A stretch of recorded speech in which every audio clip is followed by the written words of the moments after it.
ግን ብቻ ቶሎ ቶሎ እንሰጣችሁና እንጨርሳለን ማለት ነው። እሺ ትንሿ ወደ እኔ ጥያቄ መሄድ እንችላለን።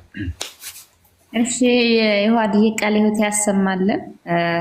ቀጣይ ለአኪ ያለኝን ጥያቄ ያቀርባለሁ። በትንቢተ ኢሳይያስ ምዕራፍ 29 ከቁጥር 11 ጀምሮ እንደዚህ ይላል። ራእዩም ሁሉ እንደታተመ መጽሐፍ ቃል ሆኖባቸዋል። ማንበብ ለሚያውቅ ይህንን አንብብ ብለው በሰጡት ጊዜ እርሱም ታትሟልና አልችልም ይላቸዋል። የነሱ ለመሐመድ ነው የሚሉት። ቁጥር 12 ላይ ያለው ነው። ምን ይላል? ደግሞ መጽሐፍ ማንበብ ለማያውቅ ይህንን አንብብ ብለው በሰጡት ጊዜ እርሱም ማንበብ አልችልም ይላቸዋል ይላል። እንግዲህ ጅብሪል በተገለጠለት ወቅት አንብብ ሲለው ማንበብ አልችልም ብሎ ነው መሐመድ የተናገረው። ወይም ደግሞ መሐመድ ማንበብ መጻፍም አይችልም ብለው ያምናሉ እነሱ። ስለዚህ እዚህ ክፍል ላይ ቁጥር 12 ላይ ደግሞ መጽሐፍ ማንበብ ለማያውቀው ይህንን መጽሐፍ አንብብ ብለው በሰጡት ጊዜ ማንበብ አልችልም የሚለው ጅብሪል ለመሐመድ አንብብ ሲለው መሐመድ ደግሞ አላነብም ብሎ የመለሰው ጋር ይገናኛልና ይህ ለነብዩ መሐመድ ነው ይላሉና ይሄንን አብራራው። እሺ በጣም እንግዲህ አሁን የሚጠቀሱ ጥቅሶች ከቅድም ጀምሮም እንደምትመለከቱ ቁንጽል የተደረጉ ዝም ብሎ ብቻ ይሄ ነገር ይመስላል እያሉ የሚሰጡ ናቸው። አሁን እንዳልኳችሁ ፕሪሰፖዚሽንን ስለማልፈቅድ ማለት ፕሪሰፖዚሽን ማለት የሆነ ልክ ጥያቄ ሲነሳ ምናምን ሲያነሱ ሙስሊሞች የሆነ ነገርን የሆነ ፕሪሰፖዚሽን ይኖራል አስቀድሞ የደመደሙት ነገር ማለት ነው። ለምሳሌ ትንቢተ ኢሳይያስ መጽሐፍ ቅዱስ እንደሆነ አሁን መጠየቅ እንችላለን ማለት ነው። ለምን ቁርአናቸው የሚለው ስለ መሐመድ በቶራና ወይም በተውራትና በኢንጂል ላይ ተነግሯል ብሎ የተናገሩ አይደል? ትንቢተ ኢሳይያስ በተውራት ውስጥ የሚገኝ አይደለም፣ ለሙሴ የተሰጠ አይደለም። ትንቢተ ኢሳይያስ ራሱን ችሎ የኢሳይያስን ቤት ነው። ሰው ኢሳይያስ ነቢየ እግዚአብሔር ነው። በቁርአን ውስጥ የተለያዩ ነቢያት ተጠቅሰዋል። በመጽሐፍ ቅዱስ ውስጥ የሚገኙ የተለያዩ ነቢያት ተጠቅሰዋል። ኢሳይያስ ግን አልተጠቀሰም። ትንቢተ ኢሳይያስ መጽሐፍ ቅዱስ ሲሆን አሁን ለምሳሌ ሙስሊሞች በተለይ አሁን ላይ ያላችሁ ሙስሊሞች በምን አወቃችሁ? ምክንያቱም በእናንተ እምነት አሁን ላይ ባላችሁ እምነት በቁርአን ሳይሆን አሁን ላይ ባላችሁ ሙስሊሞች አይሁዳውያን መጽሐፍ ቅዱስን በራርዘውታል፣ ክርስቲያኖች መጽሐፍ ቅዱስን በራርዘውታል ትሉ የለ። የተበራረዘ ከሆነ እንግዲያውስ ኢሳይያስ ገና ከጅምሩ መጽሐፍ ቅዱስ ውስጥ የሚካተት ይሁን አይሁን በምን ታውቃላችሁ? አታውቁትም። ራይት አታውቁትም። አሁን ላይ ያላችሁ ሙስሊሞች መጽሐፍ ቅዱሱ ኮራፕት ተደርጓል ተበርዟል ብለው ስለሚያምኑ ማለት ነው። አክቹዋሊ ቁርአኑ እሱን አያስተምርም። እሱን ደግሞ ጌታ ይፈቅድ ሌላ ጊዜ እናየዋለን፣ ቁርአኑ ስለ መጽሐፍ ቅዱስ ምን እንደሚያስተምር ማለት ነው። ኦኬ ለማንኛውም ግን ገና ከጅምሩ ኢሳይያስ የእግዚአብሔር ነቢይ ይሁን አይሁን ቁርአኑ የሚያውቀው ታሪክ የለም። እንዳልኳችሁ ቶራና ኤንጅል ላይ እንደው ስለ መሐመድ የተነገረ ነገር ስላለ አለ ብሎ የሚል ነገር ስላስቀመጠ ብቻ የቤት ስራ ሰጥቷቸውን ያለፈው ከዛ በኋላ የሚመጡ እስላሞች ሁሉ ይህን የቤት ስራ ለመፍታት መሞከር ነው። የሚመስል ነገር ባዩ ቁጥር ከመሐመድ ጋር የማመሳሰል ነገር ነው። እሺ ጥቅሱን እናንበው፣ በቃ ባጭሩ እንፍታው። ምንም ቀላል ነገር ነው። አውዱን ተከተለን ብቻ ማየት ነው። ከአባት እንዲህ ብሎ ያስተማራል የለም። ከአባቶች አሁን ሙስሊሞች በሚፈቱበት መልኩ የተናገረ የለም። ስለዛ የአንተን ተርጓሚ ሲጀምር አልቀበልም። ስለዛ አንድ ሙስሊም መጥቶ እኮ ስለ መሐመድ ነው ቢል ኦኬ ከአባት ማስረጃ አለ የለኝም ከሌለ በቃ ሄዱ። የራስ መረዳት ነው። የአንተ መረዳት ምንም አይሰራልኝም። እንደዛ ነው የምንይዘው። መጽሐፍ ቅዱሳችን በዛ መልኩ ነው የምንረዳው፣ እንዳትረሱ። አውዱን ደግሞ ላሳያችሁ ምን ያህል በጣም የራቀ መረዳት እንደሆነ የያዙት ማለት ነው። ኢሳይያስ ምዕራፍ 29 ኦኬ ከአባቶች ጥቀሱ ከተባለ ለምሳሌ እኛ አንድምታችን ይህንን ሐሰተኛ ነቢያትን የሚያመለክት ነው። ራሱ ሐሰተኛ ነቢያትን ስለነሱ የተነገሩ ነው ለመሐመድ ይሰጡት። ከቁጥር 1 ጀምራችሁ ስትመለከቱ ኢሳይያስ ምዕራፍ 29 ቁጥር 1 ጀምራችሁ ስትመለከቱ ስለ ኢየሩሳሌም መከበብ ምናምን እያነሳ ይናገራል። ወይም አርኤል ይላታል። አርኤል የቀድሞ የኢየሩሳሌም ስሟ ነው እና ስለሷ መከበብ ምናምን እየተናገረ ይመጣና ቀጠል አድርጎ ደግሞ የሚከቡሽ ኃጢአተኞች ደግሞ እነዚህ ከባቢዎቹ ቢኖሩም አሳልፌ እሰጥሻለሁ ነው። ግን እነርሱም ደግሞ ቢሆኑም ደግሞ የሆነ በኔ እጅ የሚወርቁ ናቸው ነው ሀሳቡ። እጠላቸዋለሁ።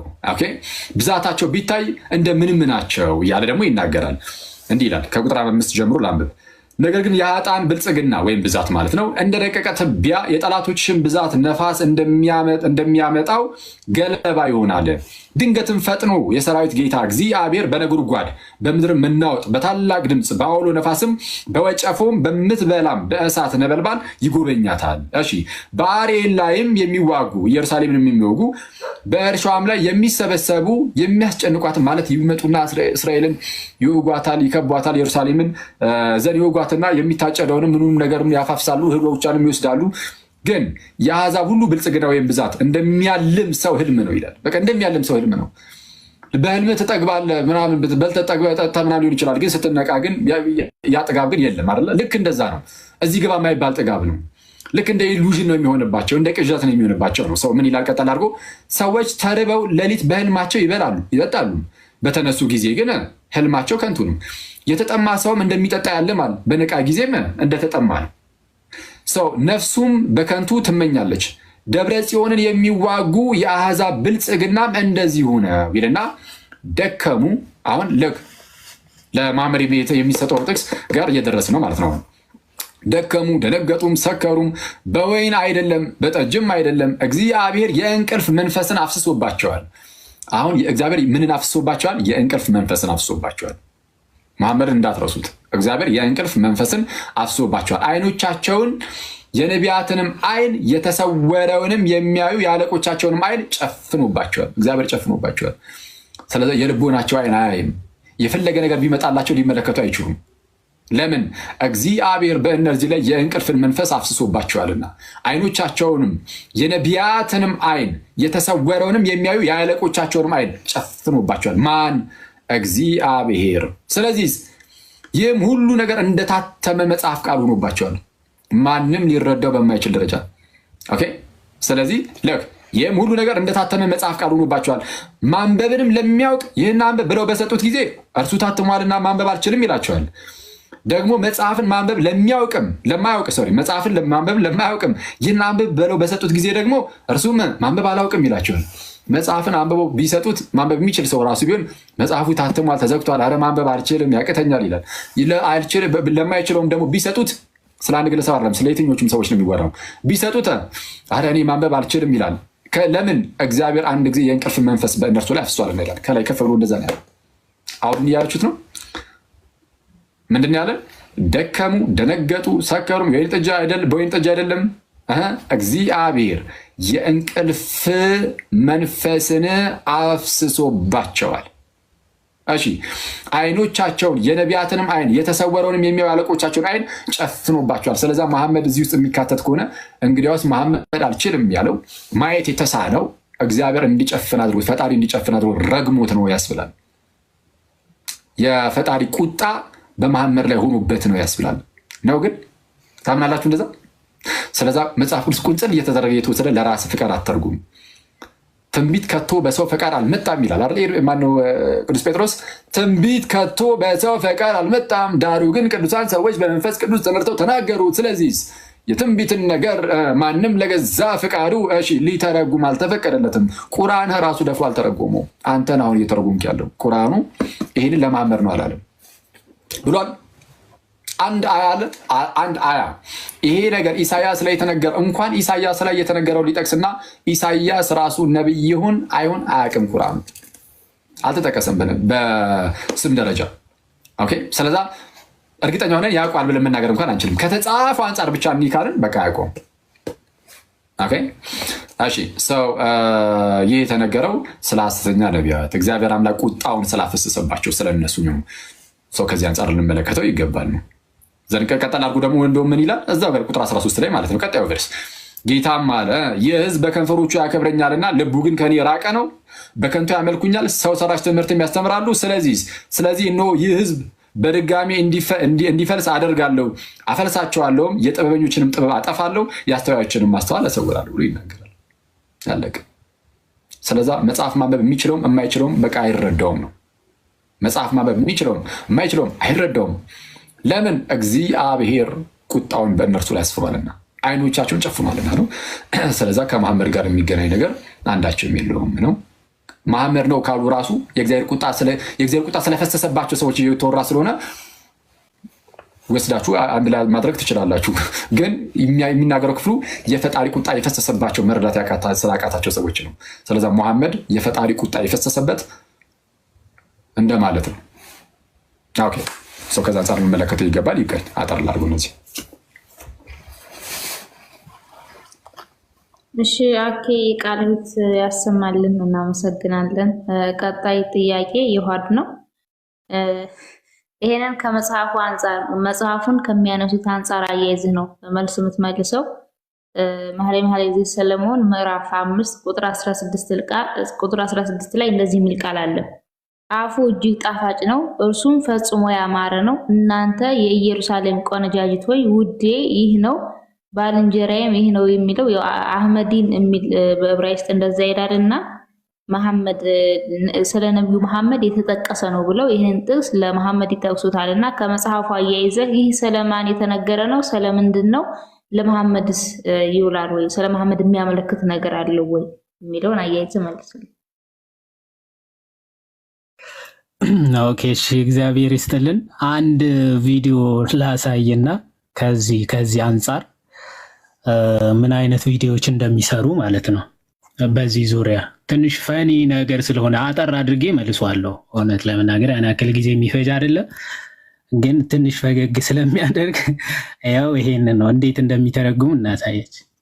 ውዴ ነው ባልንጀራ ይህ ነው ይላል። ይህ ባልንጀራ ውዴ ይህ ነው የሚለው ማንን ነው የምንለው? አብረን እናያለን። ከኔ ጋር ተከታተሉ። ይሄ ከማልተበጣችሁ በፊት ግን ስለዚህ ባይብል ምንድነው የሚለውን ወደታች ገብቼ ላሳያችሁ። ዌልካም ቱ ባይብል ሃብ ፊውቸሪንግ ኢትዮፒካል ይላል።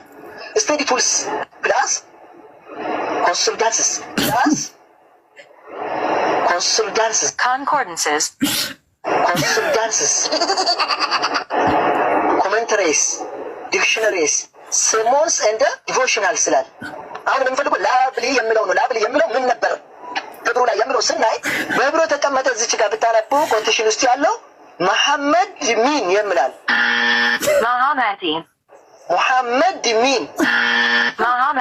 ሙሐመድ ሚን አያችሁ፣ ሙሐመድ ሚን ይላል። ይሄኛው ደግሞ አይ አይደለም ካላችሁ ምንድነው የምናደርገው? ኮፒ ፔስት እናደርጋለን። ይሄን ከዛ ኮፒ ፔስት አደርጋለሁ እዚች ጋር። ከዛ በኋላ ወደ አማርኛ ፈለኩኝ። ይሄው ሄብሮን አመጣ። ዝቆ ታረቁ ታችላ እናመጣ። አላሁ አክበር ሙሐመድ፣ አላሁ አክበር። እሺ ትንሽ ያስቃል እውነት ለመናገር እና እንደዚህ ነው። ሴማንቲክ ላንጉጆችን ወይም ደግሞ እንደዚህ አይነት ቃላቶችን ዝም ብለ ቃሉን ወስደ ኦኬ ጎግል ላይ አስቀምጠ ከዛ በኋላ ንባቡን ሲያመጣለው ኦኬ በቃ አየ ቃል በቃል ስሙ ተቀምጧል ብሎ ማስቀመጥ በጣም ትንሽ ያሳዝናል። እና ኦኬ ቃሉ ኦኬ ሂብሩ ነው። ኦኬ ሂብሩ ነው የሚለው መሐመዲም ነው። ኦኬ አንዴ ልክፈትላችሁና ኮንኮርዳንሱ ይህንን ክፍል ማለት ነው። ይህንን ቃል ማለት ነው ይታያችሁ ከሆነ መሐመዲም ይላል። ኦኬ ኮንኮርዳንስ ነበሩ 4261 ነው። ሄዳችሁ የዚህ ትርጉም ብትመለከቱ ዲዛይረብል ያማረ የተወደደ ኦኬ እንዲህ አይነት ትርጉሞች ናቸው ያሉት። ላቭሊ ማለት ነው ትርጉሙ።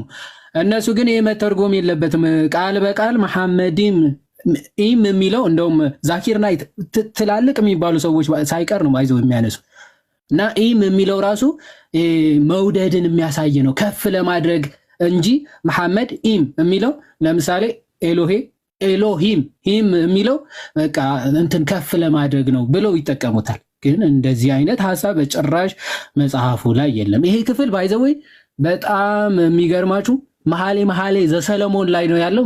መሐሌ ዘሰለሞን በጣም ነው የሚተቹት ሙስሊም ወንድሞቻችን። ኦኬ እንዴት እንደዚህ አይነት ስራ አጻጻፍ ሊኖረው ይችላል ብለው የሚተቹት ወንድሞቻችን ናቸው። ነገር ግን ለነርሱ የሚያገዛቸውና የሚመስላቸው ከመሰለ ምንም ነገር ከመቀበል ወደኋላ እንደማይሉ ትመለከቱበታል። በጣም የሚተቹት ክፍል ነው። ግን እችን ቃል አለች ብለው ግን ይሄ እንደ መጽሐፍ ቅዱስ ወይም ደግሞ እንደ እግዚአብሔር ቃል አድርገው ተቀብለውታል። ሲያቃጥል በማንኪያ ደስ ሲል ደግሞ ሲቀዘቅዝ ደግሞ በእጅ ነው የሚያደርጉት ማለት። ሆኖም ቀረም እንደዚህ አይነት ስነ ፍታት እንውሰድ ካሉ ይሄ በሎጂክ ነው የምትመልሰው። እንግዲህ ሂብሩ ቃሉ ጎግል ትራንስሌት አድርገ ትርጉሙ መፍታት ትችላለህ። ምን እንደሚል ማሳየት ይቻላል። ያው ኮንኮርዳንስ ነምበሩን ይዘን ኦኬ እዛ ባይብል ሃብ ኦንላይን ከባይብል ሃብ ሄዶ ነበር ወንድማችን ሲያስ አይ ቲንክ ጊዜያችን እንዳንፈጅ ሁላችሁም ቼክ ማድረግ ትችላላችሁ። 4261 ላይ ሄዳችሁ ትርጉሙን መመልከት ትችላላችሁ። እኔ ግን ተመሳሳይ ሐሳብ አመጣሁኝ።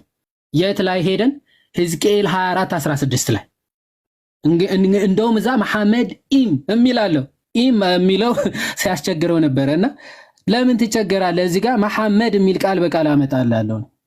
ይሄው መሐመድ ይሄ መሐመድ አይደል? ከዛ መሐመዲም እያለ ከሚቸገር ቃል በቃል መሐመድ ይሄው። ስለዚህ ይሄንን ቃል በቃል ለምን ትቸገራለህ? ሕዝቅኤል ስንት ይሄው ላሳያችሁ። ሕዝቅኤል 24:16 ሄደን መሐመድ የሚለውን እናስገባለን ማለት ነው። ሕዝቅኤል ኦኬ። ያው አማርኛው ተመሳሳይ ስለሆነ እንግሊዘኛውም ቼክ ማድረግ ትችላላችሁ። ትንቢተ ሕዝቅኤል where is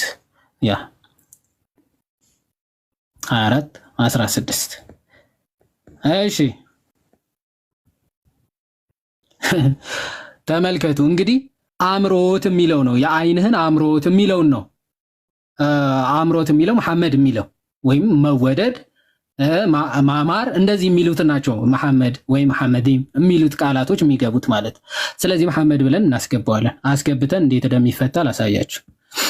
እዚሁ ያው ሕዝቅኤል 24:16 የሰው ልጅ ሆይ እነሆ የአይንህን አምሮት ኦኬ አምሮቱን እንተዋለን። የሰው ልጅ ሆይ እነሆ የአይንህን መሐመድ ኦኬ በመቅሰፍት እወስደዋለሁ ወይም እወስድብሃለሁ።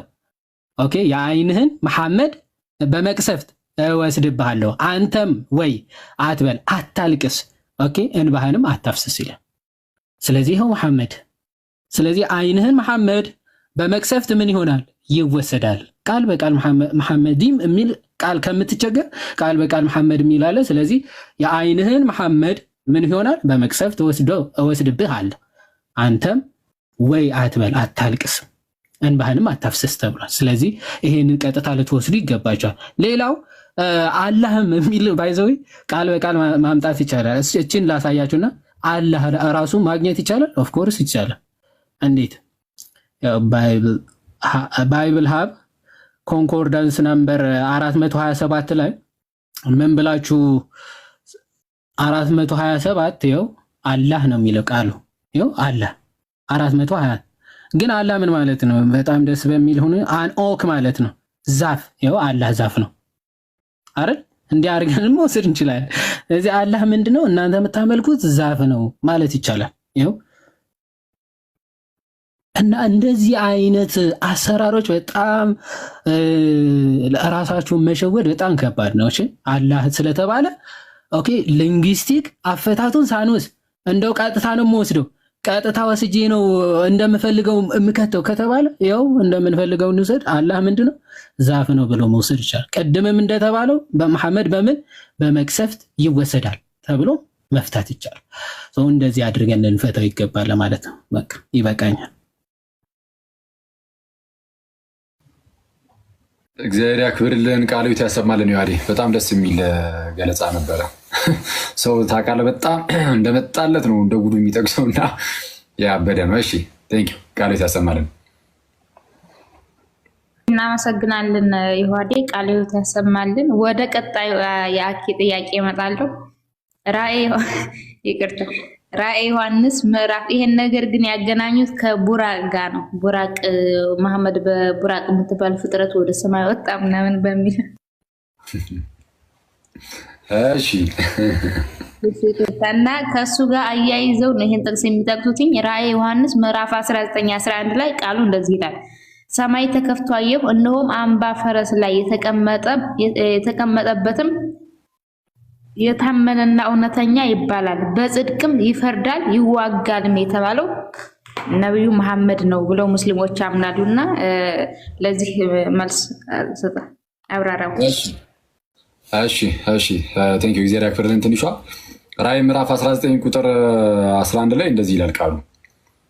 እሺ አይኖቹ ኦኬ ሶሪ ሰማይም ተከፍቶ አየሁ፣ እነሆም አምባ ላይ ፈረስ የተቀመጠበትም የታመነና እውነተኛ ይባላል፣ በጽድቅም ይፈርዳል ይዋጋልም ይላል። እንደው አምባ ላይ ፈረስ የሚል ቃል ስላለ ዛሬ የተቀመጠበትም ደግሞ ስለሚል እንደው ያቺ ከቡራቅ ጋር ያገናኙታል የሚል ነገር ነው የተነሳው። እንግዲህ ቡራቅ ምንድነው? በእስልምና ውስጥ እንደው የሆነ ክሪኤቸር የሆነ ፍጥረት ነው። ፔይንተሮቹ እንደሚያስቀምጡት ከሆነ ኢስላሚክ ፔይንተሮች በታሪክ ውስጥም ከመጣው አንጻር ማለት ነው። ምናልባት አይታችሁ ከሆነ ይሄ ፈረስ ግማሽ አካሏ ፈረስ ከላይ የሆነች የሰው ፊት ምናምን አድርገው የሚስሏት ነገር የለችም። እሷን ነው እንግዲህ ቡራቅ ብለው የሚጠሯት እና ስለዛ ፈረስ ላይ ተቀምጦ ሲል እንደው ቡራቅን ለማሳየት ይመስላል ነው። መሐመድ እንደዚህ አይነት ነገር ላይ ተቀምጦ ወደ ሰማይ ሄዷል የሚል ነገር ስላለ ኦኬ የመርከሱ ጋር የሚገናኝ ነገር አለው። ጭራሽ መሐመድ ሲገርም ቡራቅም በትንቢት ተነግሮላታል። እኔ አላቅም ነበር ከመዋጋቱ አንጻር የሚጠቅሱት ነበር ይመስለኝ። እሺ ይሄ ስለምን እንደሚያወራ ላሳያችሁ። ያው እንግዲህ አሁን ከአባቶች ጥቅስ አምጡ ምናምን አይደለም። አሁን ጭራሽ ቡራቅንም ነው የከተቷት እና ቡራቁንም መሐመዱን ሁሉንም እየመጡ ሊሰገስጉት ይችላሉ። ከአባቶች ምንም አይነት ማስረጃ የለም። እናንተ ከፈለጋችሁ ግን የታድሮስ ማላቲን ቪክትሪ ኦፍ ክራይስት ብሎ ያስቀምጡታል። በጣም ቆንጆ የሆነ ማብራሪያ ነው። አንድምታውን የሚዩ ቃሉ ደግሞ እንደዚህ ይላል። ሰማይም ተከፍቶ አየሁ፣ እነሆም አምባ ላይ ፈረስ የተቀመጠበትም የታመነና እውነተኛ ይባላል፣ በጽድቅም ይፈርዳል ይዋጋልም። አየህ ውጊያ ብዙ ጊዜ ፈረስ ላይ ተቀምጠው ዋጋ የለም። ከዛ አንጻር ነው ይህንን የሚያስቀምጠው። ከማን ጋር ነው የሚዋጋው ጌታችን? ከሰይጣን ጋር፣ ከአንቲክራይስት ጋር። የእሱ የአንቲክራይስት ውድቀት ነው። ኦኬ ጌታችን ተዋጊ መሆኑን ለማሳየት በዚህ መልኩ ያስቀምጠውና አይኖቹም እንደ እሳት ነበልባል ናቸው። እሺ በራሱ ላይም ብዙ ዘውዶች አሉ፣ ከእርሱም በቀር አንድ እንኳን የማያውቀው የተጻፈ ስም አለው። በደምም የተረጨ ልብስ ተጎናጽፏል፣ ስሙም የእግዚአብሔር ቃል ወይም ሎጎስ ተብሏል። የእግዚአብሔር ቃል የተባለው ማን ነው? ማን ነው? ጌታችንና መድኃኒታችን ኢየሱስ ክርስቶስ እንጂ መሐመድ አይደለም። በመጀመሪያ ቃል ነበረ፣ ቃልም በእግዚአብሔር ዘንድ ነበረ፣ ቃልም እግዚአብሔር ነበረ ይልና ቀጣይ ዝቅ ይልና ቁጥር 14 ላይ ቃልም ስጋውን አርለ ዮሐንስ ወንጌል ምዕራፍ 1 ማለት ነው። ዮሐንስ ወንጌል ምዕራፍ 1 ወንጌሉን የጻፈው ዮሐንስ ቃል ብሎ ይጠራውና ኢየሱስን ራእዩ ላይም ይመጣና ምን ብሎ ይናገረዋል? ራእይ በዚሁ ምዕራፍ 19 ላይ እነሱ ራሳቸው የጠቀሱት ጥቅስ ላይ ማለት ነው። አይኖቹም እንደ እሳት ነበልባል ናቸው፣ በራሱ ላይም ብዙ ዘውዶች አሉ፣ ከእርሱ በቀርም አንድ እንኳን የማያውቀው የተጻፈ ስም አለው። በደምም የተረጨ ልብስ ተጎናጽፏል፣ ስሙም ማን ነው? የእግዚአብሔር ቃል ተብሏል። የእግዚአብሔር ቃል ተብሎ የሚጠራው መሐመድ አይደለም፣ ኢየሱስ ነው። የእግዚአብሔር ቃል ወይም ሎጎስ የሚባለው በደም የተረጨ ልብስን ተጎናጽፏል ይላል። በደም የተረጨ ልብስን መሐመድ እንዴት ሊጎናጽፍ ቻለ? በምን አጋጣሚ? በደም የተረጨ ልብስን የሚናገረው ስለማን ነው? ስለ ጌታችን ስለ ክርስቶስ ኢየሱስ ነው። እርሱም ደሙን የሚያመለክት ነው። መስቀሉን በመስቀል ላይ ድል አድርጓል እና ዘንድ ከዛም በኋላ የእርሱ የሆነችውን ሙሽራይቱን ቤርሳንን ሁሌም ይጠብቃታልና መስቀሉንና ፍቅሩን የሚያሳይ ነው። ቀጣይ ግን የተናገረው ነገር አለ። ምን የሚል? በሰማይም ያሉት ጭፍራዎች ነጭና ጥሩ ቀጭን የተልባ እግር ልብስ ለብሰው በአምባላዮች ፈረሶች ተቀምጠው ይከተሉት ነበር። አሕዛብንም ይመታበት ዘንድ ስለታም ሰይፍ ከአፉ ይወጣል። ከምን? ከአፉ ስለታም ሰይፍ ጌታችን ኢየሱስ ከአፉ ይወጣል የተባለው ሚኒንግ ቃሉ ማለት ነው። ቃሉ ነው ስለታም የተባለ ሰይፍ። ከመሐመድ ግን ስለታም ሰይፍ ሲወጣ ከአንደበቱ ከአፉ አይደለም፣ ከእጁ ነው ሰይፍ ይዞ ሲዞር የነበረው መሐመድ። ስለዛ እጁ ላይ ባለው ሰይፍ ያርዳል። ኢየሱስ ግን ስለታም ሰይፍ ከየቱ ይወጣል አለ? ከአፉ። እሺ ስለታም ሰይፍ ከአፉ ይወጣል፣ እርሱም በብረት በትር ይገዛቸዋል። ልክ ራእይ 12 ላይ ለክርስቶስ ኢየሱስ እንደተነገረ ይገዛቸዋል። እርሱም ሁሉን የሚገዛ የእግዚአብሔርን የብርቱ ቁጣውን ወይን መጥመቂያ ይረግጣል። በልብሱና በጭኑም የተጻፈበት የነገስታት ንጉስና የጌታዎች ጌታ የሚል ስም አለው ይላል። በጭኑና በልብሱ ላይ የተጻፈ ስም አለው። ምን የሚል? የነገስታት ንጉስ የጌቶች ጌታ። መሐመድ የነገስታት ንጉስ የጌቶች ጌታ ነው። መሐመድ የነገስታት ንጉስ የጌቶች ጌታ ነው አይደለም። ኢየሱስ ግን ነው። ማስረጃ 17 ምዕራፍ ላይ መለስ ብዬ ላሳያችሁ። እዚሁ ራእይ ምዕራፍ 17 ቁጥር 14 ላይ እንዲህ ይላል፣ እነዚህም በጉን ይዋጋሉ፣ እነሆ የዓለምን ኃጢአት የሚያስወግድ የእግዚአብሔር በግ ተብሎ የተነገረለት ጌታችን ኢየሱስ ማለት ነው። እነዚህም በጉን ይዋጋሉ፣ በጉም የጌቶች ጌታ የነገስታት ንጉስ ስለሆነ እነርሱን ድል ይነሳል። እሺ ልክ በጉ የጌቶች ጌታ የነገስታት ወይም የንጉሶች ንጉስ ስለሆነ እነርሱ ምን ይላል? ድል ይነሳል። ከእርሱም ጋር ያሉ የተጠሩና የተመረጡ የታመኑ ደግሞ ድል ይነሳሉ ይላል። ስለዚህ የነገስታት ንጉስ የጌቶች ጌታ በጉ ነው፣ የዓለምን ኃጢአት የሚያስወግድ የሕያው እግዚአብሔር በግ። ሰው እዚህ ጋርም የተጻፈለት ኢየሱስ እንጂ መሐመድ አይደለም። ከመሐመድ ጋር የሚያገናኘው ነገር የለም። መሐመድ በደም የተረጨ የተጎናጸፈው ጨርቅ የለውም። የእግዚአብሔር ቃል ተብሎ የተጠራ አይደለም መሐመድ። ፕላስ ደግሞ የነገስታት ንጉስ የጌቶች ጌታ አይደለም። ሰው ከዚህ አንጻር ልንመለከተው ይገባል። አመሰግናለሁ። እሺ አኬ እናመሰግናለን። ቃለ ሕይወት ያሰማልን። ወደ ዮሐድ ቀጣይ ጥያቄ አልፋለሁ። እሺ ቀጣይ ጥያቄ ዮሐድ ዮሐንስ ወንጌል ምዕራፍ 16 ጀምሮ ያለው ይሄን የሚያነሱትኝ ከምንድነው? የቁርአኑ ክፍል መጀመሪያ ልንገራችሁ። ሱራ 61:6 ላይ እንደዚህ የሚል ቃል አለ። የመርየም ልጅ ኢሳም የእስራኤል ልጆች ሆይ እኔ ከተውራት በፊት ያለውን የማረጋግጥና ከኔም በኋላ በሚመጣ መልእክተኛ ስሙ አህመድ በሆነ የማበስር ሲሆን ወደ እናንተ የተላኩ የአላህ መልእክተኛ ነኝ ባለ ጊዜ አስታውስ። በግልጽ ታምራቶችን በመጣላቸው ጊዜ ይህ ግልጽ ድግምት ነው አሉ ይላል። እንግዲህ ይሄንን የቁርአን ክፍል ያው በእነሱ አስተምሮት አይደለ ኢሳ ኢየሱስ ነው ብለው ያምናሉ እነሱ ሙስሊሞች ማለት ነው። ስለዚህ ኢሳ ኢየሱስ ከሆነ እዚህ የቁርአን ክፍል ደግሞ መሐመድ ኢሳ አህመድ የሚባል ነብይ ከኔ በኋላ ይመጣል ብሎ ተናግሯል ብለው ይወስዱና ከዮሐንስ ወንጌል ምዕራፍ 16 ጋር ያገናኙታል። ቃሉ ምንድነው የሚለው? እንደዚህ ይላል። ምዕራፍ 16 ከቁጥር 7 ጀምሮ ጌታ ስለ አጽናኙ የተናገረው ቃል ማለት ነው። እኔ ግን እውነት እነግራችኋለሁ፣ እኔ እንዲሄድ ይሻላችኋል። እኔ ባልሄድ አጽናኙ ወደ እናንተ አይመጣም። እኔ ብሄድ ግን እርሱን እልክላችኋለሁ። እርሱም መጥቶ ስለ ኃጢአት፣ ስለ ጽድቅ፣ ስለ ፍርድም ዓለምን ይወቅሳል። ስለ ኃጢአት በእኔ ስለማያምኑ ነው፣ ስለ ጽድቅም ወደ አብ ስለሚሄድ ነው። ከዚህ በኋላ ስለማታዩኝ ስለ ፍርድም የዚህ ዓለም ገዢ ስለተፈረደበት ነው የምነግራችሁ። ገና ብዙ ነገር አለኝ፣ ነገር ግን አሁን ልትሸከሙት አትችሉም። ግን እርሱ የእውነት መንፈስ በመጣ ጊዜ ወደ እውነት ሁሉ ይመራችኋል። የሚሰማውን ሁሉ ይናገራል እንጂ ከራሱ አይናገርም፣ የሚመጣውንም ይነግራችኋል ይላል። ስለዚህ እዚህ ክፍል ጋር የተነገረው ስለ ነብዩ መሐመድ ነው። ክርስቶስ ይመጣል ብሎ የተናገረለት የአጽናኝ መሐመድ ነው። እውነተኛ መንፈስ ብሎ የተገለጸው መሐመድ ነው። ምክንያቱም ደግሞ እሱ ከራሱ አይናገርም፣ የሚሰማውን ይናገራል ብሎ ስለሚናገር ብሎ ያነሱታል ሙስሊሞች። ይሄንን ምላሽ ሰጥቷል። ኦኬ እሺ፣ ትንሿ ሐኪም ቃለ ሕይወት ያሰማልን። ትንሽ ፈገግ የሚያደርጉ ናቸው አንዳንድ የሚያነሷቸው ጥቅሶች ትንሽ ፈገግ ያደርጋሉና ዮሐንስ ወንጌል ምዕራፍ 16 ከቁጥር 7 ላይ የመጀመሪያ የሚጠቅሱት ጥቅስ ማለት ነው እስልምናን ገደል የሚከት ነው። እንዴት? እኔ ግን እውነት እነግራችኋለሁ አለ። እኔ እንዲሄድ ይሻላችኋል። እኔ ባልሄድ አጽናኙ ወደ እናንተ አይመጣምና ካለ በኋላ እኔ ብሄድ ግን እርሱ እልክላችኋለሁ። ስለዚህ እየተናገረ ያለው ክርስቶስ ኢየሱስ ነው። ስለዚህ የሚልከው እርሱ ይሆናል ማለት ነው። መሐመድ ነው ከተባለ ኦኬ፣ የሚልከው ማን ይሆናል? ክርስቶስ ኢየሱስ።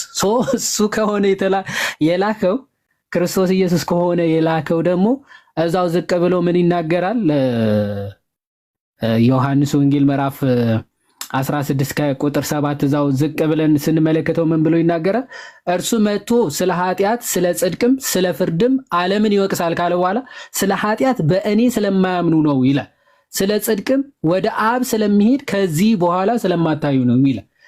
ስለዚህ ይሄ መጀመሪያ መሐመድ የክርስቶስ መልእክተኛ ወይም ደግሞ ረሱል አልመሲህ ይሆናል ማለት ነው።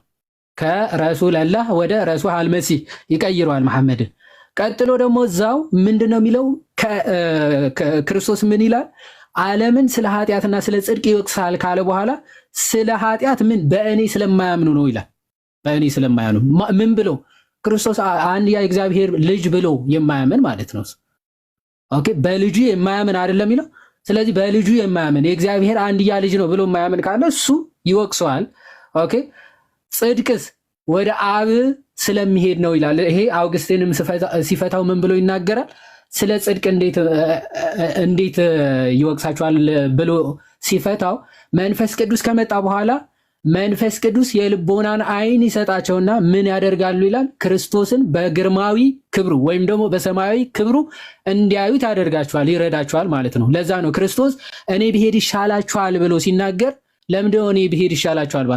ከእነርሱ ጋር ቢሆን ካርናሊ ወይም ደግሞ በስጋዊ እይታ እያዩት መንፈሳዊ እድገት ወይም የልቦናቸውን የመንፈሳዊ አይናቸውን ክርስቶስን ሊመለከተው ስለማይችል ያ መንፈስ ግን ሲመጣ ክርስቶስን ኦኬ በክብሩ በልዕልናው በአባቱ እሪና ይመለከቱታል። ለዛ ነው እስጢፋኖስ ሐዋርያት ሥራ ምዕራፍ 7 ላይ ሲወገር የእግዚአብሔር ልጅ ኦኬ ክርስቶስ ኢየሱስ በእግዚአብሔር ቀኝ ቆሞ አየዋለሁ ያለው በክብር በልዕልና እንዲመለከቱት የልቦናቸውን አይን እንዲከፍትላቸው ነው ማለት። ስለዚህ ምን አለ? እንዲህ ይወቅሳል ካለ በኋላ በጣም በሚገርም ሁኔታ የምነግራችሁ ነገር ገና ብዙ አለኝ፣ ነገር ግን አሁን ልትሸከሙት አትችሉም። ግን እርሱ የእውነት መንፈስ በመጣ ጊዜ ወደ እውነት ሁሉ ይመራችኋል። የሚሰማውን ሁሉ ይናገራል እንጂ ከራሱ አይናገርምና የሚመጣውን ይናገራል የሚለውን ይዘው ኦኬ፣ የሚሰማውን ይናገራል እንጂ ከራሱ አይናገርም ስለሚል ስለዚህ መሐመድ ነው የሚል ሐሳብ ያነሳሉ። ይሄ ሴንት አምብሮስ ኦፍ ሚላን ኦን ደ ክርስቲያን ፌዝ ምን ብሎ ይፈተዋል? ኦኬ ቡክ 5 ቻፕተር 11 ላይ whereby ምን ብሎ ይናገራል? for this does not signify any actual hearing of words የሆነ እንደ ካርናል ወይም ደግሞ እንደ ሰውአዊ ስሜት ወይም ድምጽ እንደዛ እንዳታስቡት ይላል። but the unity of will and of power የፈቃድና የኃይል አንድነትን የሚያሳይ ነው እንጂ which exists both in the father and in the son በአባትና በልጅ ያለውን ኃይልና ስልጣን ፈቃድም በሱ እንዳለ የሚያጠይቅ ነው። ምክንያቱም ከእኔ ያለውን ወስዶ ይነግራችኋል አይደል ያለው ክርስቶስ፣ ከእኔ ያለውን ወስዶ ይነግራችኋል አለ። ስለዚህ መንፈሱ ሲመጣ ክርስቶስ የተናገረውን የሚገልጥ የሚያጸና ይሆናል እንጂ አዲስ ትምህርት አዲስ መገለጥ የሚያመጣ አይሆንም ማለት ነው። ለዛ ነው ከእኔ ያለውን ይወስዳችኋል፣ የእኔ የሆነው ደግሞ የአብ ነው ይላል ክርስቶስ። የእኔ የሆነው ደግሞ የአብም ነው ይላል። ስለዚህ ከአብ ጋር መተካከሉ ክርስቶስ ይናገራል። መንፈስ ቅዱስ ደግሞ ከእርሱ ጋር የተካከለ መሆኑም በሚገባ የሚናገር ነው። ዊል እና ፓወር አንድ መሆናቸው የሚያጠይቅ ክፍል ነው ብሎ በግልጽ ይናገራል። መሆኑ ተመለከትን። ግን ይሄንን የእውነት መንፈስ የተባለው መቼ ተፈጸመ የሚለው አጭር ነገር ተናግሬ፣ ምክንያቱም ምዕራፍ 14 15ን በደንብ ተመልከቱት እናንተ ጊዜያችን ለማሳጠር ግን ይህንን መቼ ተፈጸመ ኦኬ ይመጣላችኋል የእውነት መንፈስ የተባለው መቼ ተፈጸመ ብለን ስንመለከት ሐዋርያት ሥራ ምዕራፍ 1 ከቁጥር 4 እንዲህ ይላል፣ ከእነርሱም ጋር አብሮ ሳለ ከኢየሩሳሌም እንዳይወጡ አዘዛቸው። ይህን ኃይል እስኪመጣላቸው ድረስ ከምን እንዳትወጡ ብሏቸው ነበር? ከኢየሩሳሌም። ነገር ግን ከእኔ የሰማችሁትን አብ የሰጠውን የተስፋ ቃል ጠብቁ። ዮሐንስ በውሃ አጥምቆ ነበር፣ እናንተ ግን ከጥቂት ቀን በኋላ በመንፈስ ቅዱስ ትጠመቃላችሁና አለ። ይህንን ይዞ ቅዱስ ዮሐንስ አፈወርቅ ሐዋርያት ሥራ ምዕራፍ 1 ከቁጥር 4 ወይም ደግሞ ሆሚሊ ኦን አክትስ ሆሚሊ 1 ማለት ነው ምን ብሎ ይፈታዋል? እንዲህ ነው but to wait for the promise of the father አባት የገባላቸውን ቃል ኪዳን እስኪፈጸም ድረስ መጠበቅ አለባቸው በኢየሩሳሌም አለ። which promise የትኛው ፕሮሚስ ነው? የትኛው ቃል የገባላቸው? he said you have heard from me ከእኔ የሰማችሁትን ይላቸዋል። ኦኬ አለሁኝ እንዴ? ኦኬ አለ። እሺ የትኛው ፕሮሚስ ነው ይላቸውና ይልና ቅዱስ ዮሐንስ አፈወርቅ የትኛው ፕሮሚስ ነው ካልከኝ ካላችሁት ከእኔ የሰማችሁትን ይላቸዋል። አክት 1:4 ላይ you will say አንተ መልሰህ ምን ትላለህ? when had they heard this ይሄንን መቼ ነው የሰሙት? when he said እሱ እንዲህ ብሎ ሲናገር it is to your advantage that I go away for if I do not go away the helper will not come to you እኔ ብሄድ ይሻላችኋል፣ እኔ ካልሄድኩ አጽናኙ ወደ እናንተ አይመጣምና ብሏቸው ነበረ። and again and I will pray the Father and he will give you another helper that he might abide with you forever ይላል። እኔ ወደ አብ ሄዳለሁ ኦኬ ከእናንተም ጋር እንዲኖር ሌላ አጽናኝ እልክላችኋለሁ፣ እርሱም ከእናንተ ጋር እስከ መቼ ድረስ ይኖራል? እስከ ዘላለም ድረስ ይኖራል። የት ነው ያለው? ዮሐንስ ወንጌል ምዕራፍ 14 ከቁጥር 16 ላይ ይሄ መንፈስ እልክላችኋለሁ እሱም ምን አለ? እስከ ዘላለም ድረስ ከእናንተ ጋር ይኖራል ይላል። ዮሐንስ ወንጌል ምዕራፍ 15 ደግሞ በውስጣችሁ ስለሚኖር ዓለም ስለማያየው ኦኬ እናንተ በእርሱ ታምናላችሁ፣ ዓለም ግን በእርሱ አያምንም ብሎ በግልጽ ይናገራልና ከአውዱ አውጥተን የማይሆን ትርጉም ከሰጠነው እስልምናው ራሱ ትልቅ ችግር ውስጥ ይከተዋል ማለት ነው። እግዚአብሔር ይስጥልኝ። እናመሰግናለን። ይሁዲ ቃለ ሕይወት ያሰማልን። አኪ ተመለስ። አለው እሺ ቀጣይ የአንተን ቀጣይ ጥያቄ ላቅርብ። በዮሐንስ ወንጌል ምዕራፍ 1 ከቁጥር 19 ጀምሮ ያው ዮሐንስን ሊጠይቁት የመጡ ሰዎች ያለው ቃል አለ አይደል? ከ19 ጀምሮ እንደዚህ ይላል። ዮሐንስን አንተ ማን ነህ ብለው የሚጠይቁበት ፓርት ላይ ማለት ነው። አይሁድም ቁጥር 11 ላይ ማለት ምዕራፍ 1 ቁጥር 19 ላይ ዮሐንስ ወንጌል ማለት ነው። አይሁድም አንተ ማን ነህ ብለው ይጠይቁት ዘንድ ከኢየሩሳሌም ካህናትንና ሌዋውያንን በላኩበት ጊዜ የዮሐንስ ምስክርነት ይህ ነው ይላል። መሰከረም አልካደምም፣ እኔ ክርስቶስ አይደለሁም ብሎ መሰከረ። እንኪያ ማን ነህ? ኤልያስ ነህን ብለው ጠየቁት። አይደለሁም አለ። ነብዩ ነህን ብሎ ነብዩ ነህን ሲሉትኝ አይደለሁም ብሎ መለሰ ይላል። ስለዚህ እዚህ ጋር ምን የሚያነሱት ነገር አለ? ክርስቶስም አይደለሁም ብሎ መስክሯል። ኤልያስም አይደለሁም ብሎ መስክሯል። ይህ ደግሞ ነብዩ የተባለው ማን ነው? ነብዩ የተባለው መሐመድ ነው ይላሉ።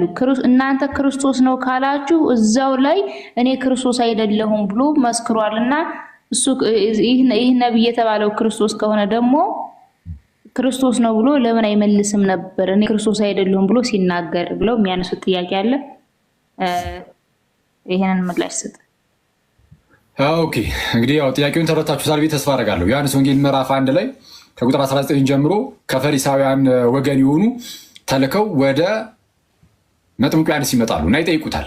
ምክንያቱም ሲያጠምቅ እያዩት ነው እና ያስተምራል፣ ይሰብካል እና ያጠምቃል ዘንድ መጥተው ጠየቁት። ምን ብለው?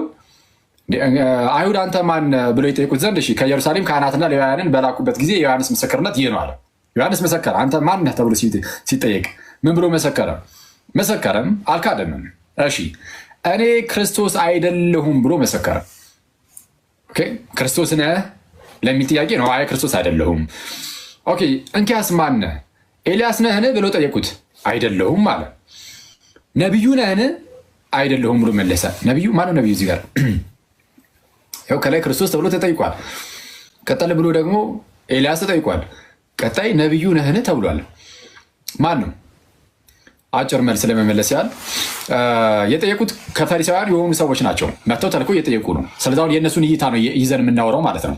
ጠያቂዎቹ እነሱ ስለሆኑ ልክ በመጽሐፍ ቅዱስ በብሉይ ኪዳን ላይ የሚመጣ የሚጠብቁት አካል አለ። አይሁዳውያን ለምሳሌ ነቢይ ይጠብቃሉ። ልክ ቅድም ዮሐዴ አንስቶ ያብራራላችሁ የዘዳግም ምዕራፍ 18 ላይ ያለው ክፍል አለ አይደል? ምን የሚል ክፍል? ከወንድሞች መካከል እንዳንተ ያለ ነቢይ አስነሳለሁ ወይም እንደኔ ያለ ነቢይ ከወንድሞቼ ወይም እንደኔ ያለ ነቢይ ከወንድሞቻችሁ መካከል ያስነሳል ብሎ የተነገረ ክፍል አለ። ስለዛ ነቢይ ይጠብቃሉ። ፕላስ በመጽሐፍ ቅዱሳችን ላይ የሚመጣው ነቢይ አይደለም የሚጠበቀው ነቢይ ብቻ ሳይሆን ክርስቶስ ደግሞ ይጠበቃል። ክርስቶስ ማለት ቅቡ መሲህ ማለት ነው። ይህም የዳዊት ልጅ ሆኖ የሚመጣ አለ። እግዚአብሔር አምላክ ለዳዊት ማለ፣ አይጸጸትም። ምን ብሎ ማለ? ከወገብህ ፍሬ በዙፋንህ አኖራለሁ። ስለዛ መሲህ ሆኖ የሚመጣ እንግዲህ ስለ ክርስቶስ ምን ትላላችሁ? የማን ልጅ ነው ብሎ ሲጠይቃቸው ጌታችን ኢየሱስ ፈሪሳውያንን የዳዊት ልጅ ነው ብሎ መልሰውለት የለም። እዛው ጋር ቀጠል አድርጎ እንደውም እንኪያስ የዳዊት ልጅ ከሆነ ዳዊት አባቱ ከሆነ ታዲያ እንዴት ነው ጌታ ጌታዬን ጠላቶችን የእግር መረገጫ እስካደርግልህ ድረስ በቀኝ ተቀመጥ አለው ብሎ ሲናገር ይላል ዳዊት ማለት ነው። በመዝሙረ ዳዊት ላይ በመንፈስ እንዴት ጌታ ብሎ ጠራው? መሲሁን ነው ጌታ ጌታዬን ብሎ የተናገረው። ጌታ ብሎ የጠራው መሲሁን ነው። መሲሁ ልጁ ከሆነ እንዴት ጌታ ብሎ ጠራው? እንዴት ጌታ ይሆናል ብሎ የጠየቀበት ክፍል ላይ። ስለዚህ አሁን መሲህ ይጠበቃል፣ ክርስቶስ ይጠበቃል፣ ነቢይ ይጠበቃል። መሲሁም ክርስቶስም አንድ ናቸው። ግን በመጽሐፉ ላይ የተጻፈው ነቢይም መሲህም ወይም ክርስቶስም ይጠበቃል። እና ሊጠይቁ የመጡ ፈሪሳውያን ሰው ምንድን የመሰላቸው ማለት ነው ነቢዩ ሌላ መሲሁ ሌላ አይነት ነገር አድርገው አስበዋል ማለት ነው። ምክንያቱም ክርስቶስ አይደለሁም ብሏል። ማነው? ኤልያስ አይደለሁም ብሏል። ዘን ኦኬ ነቢዩ ነህ ታዲያ እንደው ይመጣል የተባለ ነቢይ አለ። ስለዛ እንደው መሲሁ ሳትሆን ዘን ነቢይ ነህ ማለት ነው የሚል ጥያቄ ያቀረቡት የመጡት ሰዎች በዛ መልኩ ስለተረዱት ባጭሩ ያ ነው። ይመጣ ዘንድ ያለው ነቢዩ ግን ክርስቶስ እንደሆነ የአዲስ ኪዳን መጽሐፋችን ሐዋርያቱ ሲመሰክሩ አይተናል። የቱ ጋር? ለምሳሌ ቀደም እንዳየነው በሐዋርያት ሥራ ምዕራፍ 3 ቁጥር 22 ላይ ይመጣ ዘንድ የተነገረለት ያ ነቢይ አንድምታችን የባህሪ ነቢይ ይሏል። አሁን ዘዳግም ምዕራፍ 18 ቅድም አዲስ አበራ የባህሪ ነቢይ ይሏል። ነቢይ ማለት መምህር ማለት ነው፣ አስተማሪ ማለት ነው። ነቢይ የእግዚአብሔርን ነገር የሚናገር ነው። ከእግዚአብሔር ያለን ወስዶ የሚናገር ነው። ኖርማል ነቢያት እንደው በጭላንጭል ወስደው ከእግዚአብሔር ያለችውን ይናገራሉ። ጌታችን ግን ነቢይ ሲባል ከነቢያት እንደ አንዱ ሳይሆን የአብ የሆነ ሁሉ የእርሱ ሆኖ የሚያስተምር ነው። አብን የሚተርክ ነው። በአባቱ እቅፍ ያለ ነው። ከዛ አንጻር የባህሪ ነቢይ ይለዋል አንድምታው። ያም ሆነ ግን እነዚህ የመጡ ፈሪሳውያኑ ሲጠይቁ መሲሁ ወይም ቅቡ የሆነው እርሱ እና ነቢይ የተባለው እርሱ የተለያዩ መስሏቸው እንዲህ ብለው ጠየቁ እንጂ የተለየ ነገር ኖሮት አይደለም። ለምን? ነቢይ የተባለውንም ለክርስቶስ ተሰጥቶ ስለታየ። ቅድም ሰፋ ያለ ጊዜ ወስዶ ዮሐዴ የሚያብራራው እሱን ስለሆነ እዚህ ላይ ላብቃ።